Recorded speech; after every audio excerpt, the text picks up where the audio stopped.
How to make afro buns for your little ones.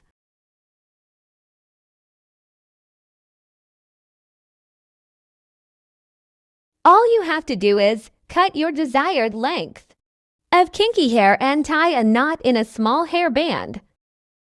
Tie as many as you can until you get your desired thickness or fullness.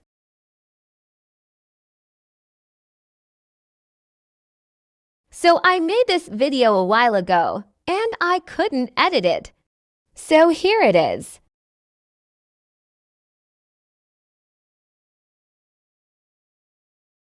Once you've gotten your desired fullness, you comb the hair out using a wide tooth comb.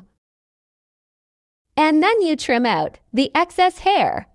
And baby Jaden was disturbing for his food here. Life of a breastfeeding mom, it's not easy anyways. Once you're done trimming, you attach the afro bun to your baby's hair as seen in my previous video. Thank you so much for watching. See you all in my next video. And don't forget to like, share, and follow for more. Bye for now, guys, and let me go breastfeed Jaden before he kills me. Have a great weekend, guys.